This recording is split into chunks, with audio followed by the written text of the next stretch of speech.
ಸಖತ್ ಖಾರ ಬಣ್ಣ ಮತ್ತು ರುಚಿ ಆಚಿ ಚಿಲ್ಲಿ ಪೌಡರ್. ಚಳಿಗಾಲ ಅನೇಕ ಆರೋಗ್ಯ ಸಮಸ್ಯೆಗಳನ್ನು ತಂದೊಡ್ಡುತ್ತೆ. ತಂಪಾದ ವಾತಾವರಣದಿಂದಾಗಿ ಅನೇಕ ಸೋಂಕುಗಳು ನಮ್ಮನ್ನು ಆವರಿಸ್ತವೆ. ಹಲವು ಕಾರಣಗಳಿಂದ ನಮ್ಮ ರೋಗ ನಿರೋಧಕ ಶಕ್ತಿಯ ಪ್ರಮಾಣ ಕ್ಷೀಣಿಸುವ ಸಂಭವ ಇರುತ್ತೆ. ಹೀಗಾಗಿ ಚಳಿಗಾಲದಲ್ಲಿ ಈ ವಿಷಯಗಳ ಬಗ್ಗೆ ಜಾಗರೂಕರಾಗಿರಿ.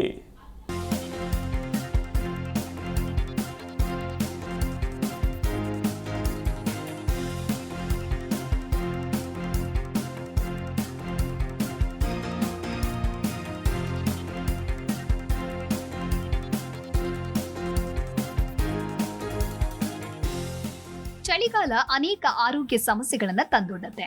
ತಂಪಾದ ವಾತಾವರಣದಿಂದಾಗಿ ಅನೇಕ ಸೋಂಕುಗಳು ನಮ್ಮನ್ನ ಆವರಿಸುತ್ತೆ. ಹಗಲು ಚಿಕ್ಕದಾಗಿ ರಾತ್ರಿ ದೊಡ್ಡದಾಗುವ ಸಮಯ ಇದು. ಹೀಗಾಗಿ ಸೂರ್ಯನ ಕಿರಣಗಳು ಅಷ್ಟಾಗಿ ಮೈ ಮೇಲೆ ಬೀಳದೆ ಇರುವುದರಿಂದ ಹೀಗೆ ಹಲವು ಕಾರಣಗಳಿಂದ ನಮ್ಮ ರೋಗ ನಿರೋಧಕ ಶಕ್ತಿಯ ಪ್ರಮಾಣ ಕ್ಷೀಣಿಸುವ ಸಂಭವ ಇರುತ್ತೆ. ಹೀಗಾಗಿ ಚಳಿಗಾಲದಲ್ಲಿ ಹೆಚ್ಚು ನಾವು ಜಾಗರೂಕರಾಗಿರಬೇಕು.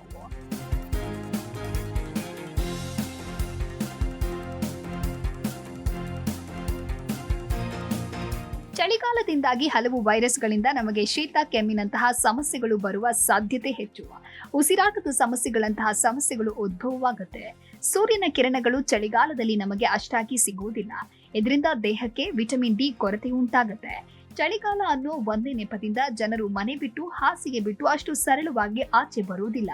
ಹೀಗಾಗಿ ಅನೇಕ ಆರೋಗ್ಯದ ಸಮಸ್ಯೆಗಳಿಂದ ನಾವು ನರಳಬೇಕಾಗತ್ತೆ. ಚಳಿಗಾಲದಲ್ಲಿ ಯಾವೆಲ್ಲ ಆರೋಗ್ಯ ಸಮಸ್ಯೆಗಳು ಕಾಡಬಹುದು, ನಾವು ಏನೆಲ್ಲ ಮುನ್ನೆಚ್ಚರಿಕೆ ವಹಿಸಬೇಕು ಅನ್ನೋದನ್ನ ಮೊದಲು ತಿಳಿದುಕೊಳ್ಳಬೇಕು.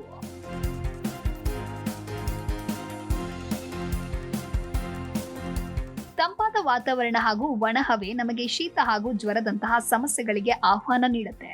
ಉಸಿರಾಟದ ತೊಂದರೆಯಂತಹ ಸಮಸ್ಯೆಗಳು ಎದುರಾಗುತ್ತೆ.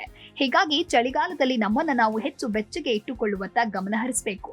ಆಗಾಗ ಕೈ ತೊಳೆಯುತ್ತಿರಬೇಕು. ದೇಹವನ್ನ ಬೆಚ್ಚಗೆ ಇಡುವಂತ ಬಟ್ಟೆಯನ್ನ ಧರಿಸಬೇಕು. ಇವು ನಮ್ಮನ್ನ ಜ್ವರ ಹಾಗೂ ಶೀತದಂತಹ ಆರೋಗ್ಯ ಸಮಸ್ಯೆಯಿಂದ ತಡೆಯಲು ಸಹಾಯಕವಾಗುತ್ತೆ.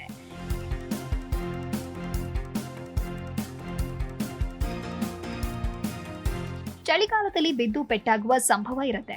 ಪ್ರಮುಖವಾಗಿ ಹಿರಿಯ ವಯಸ್ಸಿನವರು ಚಳಿಗಾಲದಲ್ಲಿ ಕೊಂಚ ಜಾಗೃತಿಯಿಂದ ಇರಬೇಕು. ಹೆಚ್ಚು ಮಂಜು ಬೀಳುವ ಸಮಯ ಇದಾಗಿರುವುದರಿಂದ ಮನೆಯ ಹೊರಾಂಗಣದಲ್ಲಿ ಟೈಲ್ಸ್ಗಳಿದ್ದಲ್ಲಿ ಅವುಗಳ ಮೇಲೆ ಮಂಜು ಬಿದ್ದು ಜಾರಿಕೆಯನ್ನುಂಟು ಮಾಡಿರುತ್ತೆ. ಕಾಲಿಟ್ಟಾಗ ಜಾರಿ ಬಿದ್ದು ಪೆಟ್ಟು ಮಾಡಿಕೊಳ್ಳುವ ಸಂದರ್ಭ ಹೆಚ್ಚು. ಆದಷ್ಟು ಜಾಗೃತೆಯಿಂದ ಓಡಾಡುವುದು ಒಳ್ಳೆಯದು.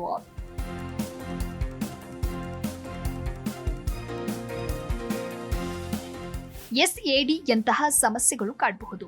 ಎಸ್ಎಡಿ ಅಂದ್ರೆ ಸೀಸನಲ್ ಎಫೆಕ್ಟಿವ್ ಡಿಸಾರ್ಡರ್ ಅಂತಾನೆ ಕರೆಯುತ್ತಾರೆ. ವಿಟಮಿನ್ ಡಿ3ಗೂ ಖಿನ್ನತೆಗೂ ಒಂದು ಅವಿನಾಭಾವ ಸಂಬಂಧವಿದೆ. ಸೂರ್ಯನ ಎಳೆಯ ಕಿರಣಗಳಲ್ಲಿ ವಿಟಮಿನ್ ಡಿ3 ಅಂಶವಿದೆ. ಸಾಕಷ್ಟು ಬಿಸಿಲು ಈ ಕಾಲದಲ್ಲಿ ಬೀಳದೇ ಇರೋದ್ರಿಂದ ನಮಗೆ ಖಿನ್ನತೆಯಂತಹ ಸೀಸನಲ್ ಕಾಯಿಲೆ ಕಾಡಬಹುದು. ಇದು ಮೆದುಳಿನಲ್ಲಿರುವ ರಾಸಾಯನಿಕ ಅಂಶವಾದ ಸೆರೋಟೋನಿನ್ ಮೇಲೆ ಹೆಚ್ಚು ಪ್ರಭಾವ ಬೀರುತ್ತೆ. ವಿಟಮಿನ್ ಡಿ ಮಾತ್ರೆಗಳನ್ನ ತೆಗೆದುಕೊಳ್ಳುವ ಮೂಲಕ ಈ ಸಮಸ್ಯೆಗಳನ್ನ ಬಗೆಹರಿಸಿಕೊಳ್ಳಬಹುದು.